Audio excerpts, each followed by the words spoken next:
A história de hoje é inspirada no episódio de Gideão e o sinal do velo de lã, relatado em Juízes 6, um momento marcante em que um homem simples aprendeu a confiar plenamente na voz de Deus em meio à insegurança e à impossibilidade. Em uma época de opressão, quando o povo de Israel se escondia com medo dos midianitas, um fazendeiro hesitante foi chamado a se tornar guerreiro pela fé. Era tempo de colheita, mas os campos estavam vazios, os inimigos saqueavam tudo o que crescia. Gideão, tentando sobreviver, malhava trigo às escondidas no fundo de um lagar, lugar de espremer uvas e não de debulhar grãos. O ar era pesado de medo e vergonha.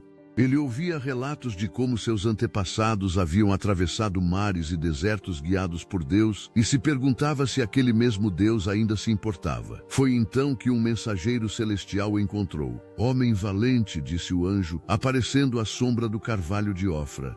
Gideão se assustou, largando o bastão de madeira. "O Senhor está contigo", ele respondeu com um tom de cansaço. "Se o Senhor está conosco, por que tudo isso nos sobreveio? Onde estão as maravilhas de que nossos pais falaram? O Senhor nos abandonou." Sua voz tremia mais pela dúvida do que pelo medo.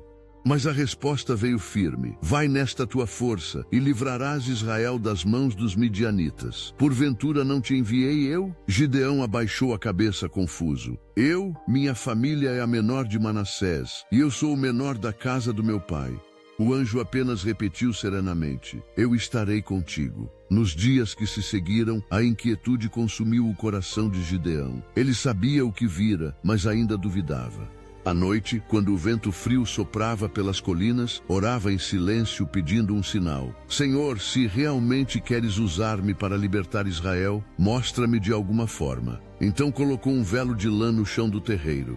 "Se houver orvalho apenas no velo e o chão ao redor estiver seco, saberei que é tua voz." Na manhã seguinte, o sol foi testemunha de seu espanto. Ele torceu o velo e dele escorreu água em abundância. O chão, porém, estava seco. Mesmo assim, o homem de coração inseguro ousou pedir mais. "Permite-me, Senhor, mais uma prova. Que amanhã o velo esteja seco e o chão coberto de orvalho." E Deus, com infinita paciência, respondeu.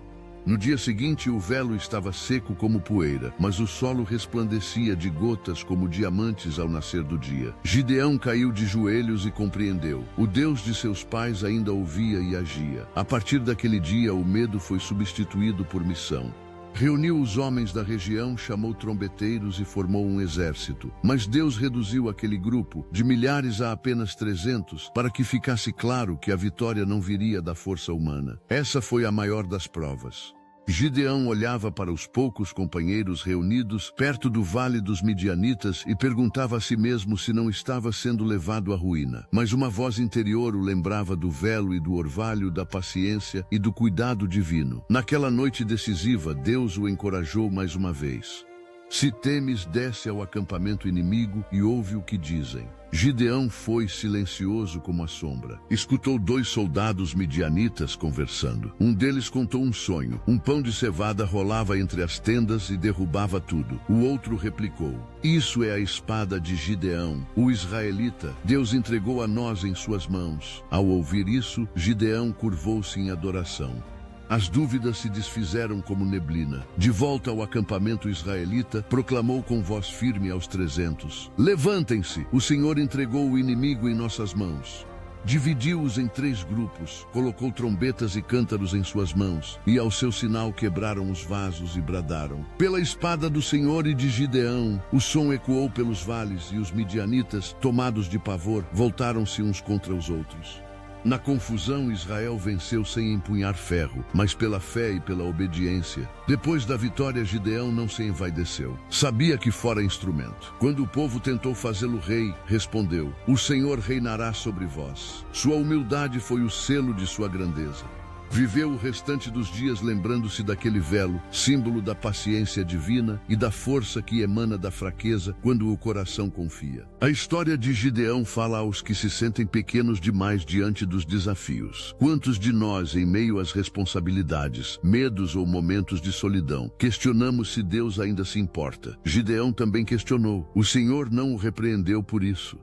Em vez disso, mostrou-se presente de modo pessoal, no silêncio da madrugada e no brilho do orvalho. É assim que Deus age, não no estrondo, mas no detalhe que confirma sua fidelidade. Hoje, talvez nossas provações não sejam exércitos à nossa volta, mas ansiedades, dívidas, doenças, relações rompidas. A voz do medo ainda sussurra: você é pequeno demais. E o Deus de Gideão ainda responde: eu estarei contigo. Ele ainda escolhe os improváveis, ainda transforma lavradores em libertadores, e nossa fraqueza em prova de sua força. Não é preciso um grande exército, apenas um coração disposto a confiar. Quando as dúvidas vierem, e elas vêm, lembre-se do sinal do velo. Peça a Deus clareza e confie que Ele entende seu tempo. Tal como o orvalho que cai suave, a resposta virá. Pode ser um pequeno detalhe, uma paz inesperada, uma palavra amiga, um alívio que não se explica. Quando vier, saberemos que não fomos esquecidos. Assim como Gideão, cada um de nós é chamado a enfrentar batalhas internas e externas. O segredo está em ouvir a voz que sussurra coragem onde só há medo. É possível começar o dia em um lagar, escondendo o trigo, e terminá-lo erguendo trombetas de vitória. Quando confiamos, Deus transforma o menor em instrumento de libertação.